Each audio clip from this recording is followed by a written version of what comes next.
হঠাৎ মধ্যরাতে সচিবালয়ে আগুন। বুধবার রাত 1:52 সচিবালয়ের 7 নম্বর ভবনে আগুন ধরে। ফায়ার সার্ভিসের প্রায় 6 ঘন্টার চেষ্টায় আজ সকালে সেই আগুন নিয়ন্ত্রণে আসে।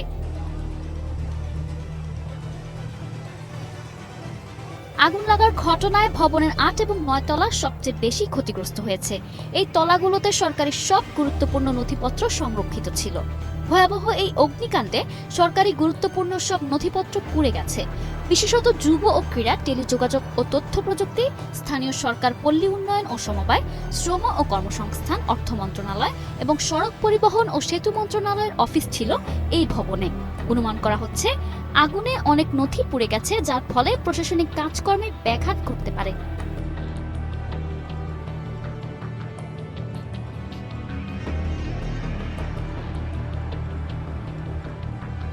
কর্মকর্তা-কর্মচারীরা প্রশ্ন তুলে বলছেন, সর্বোচ্চ নিরাপত্তার জায়গায় কিভাবে আগুন লাগলো। কেউ কেউ আগুন লাগার ঘটনাকে নাশকতা বলেও উল্লেখ করছেন।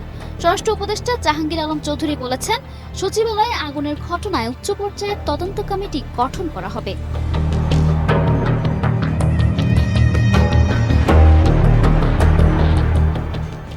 ফায়ার সার্ভিসের DG brigadier general Zahed Kamal press ব্রিফিংয়ে বলেন, আগুন লাগার প্রাথমিক কারণ এখনো আমরা বের করতে পারিনি, তবে দ্রুতই তদন্ত শুরু করবেন বলে জানা যায়।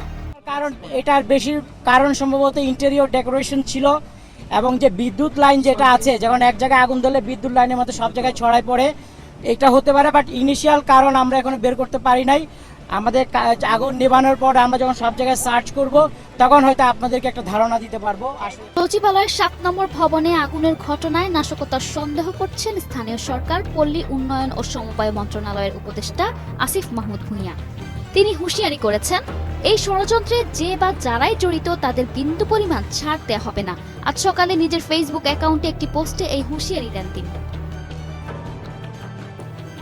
আগুনের ঘটনায় গভীর উদ্বেগ প্রকাশ করে তরুণ উপদেষ্টা আসিফ মাহমুদ ফেসবুক পোস্টে লিখেন, বিগত সময়ে হওয়া অর্থ লোপাট, দুর্নীতি নিয়ে আমরা কাজ করছিলাম। কয়েক হাজার কোটি টাকা লুটপাটের প্রমাণও পাওয়া গিয়েছিল। আগুনে কি পরিমাণ ক্ষতি হয়েছে এখনো জানা যায়নি। আমাদেরকে ব্যর্থ করার এই ষড়যন্ত্রে যে বা যারাই জড়িত থাকবে তাদের বিন্দু পরিমাণ ছাড় দেওয়া হবে না।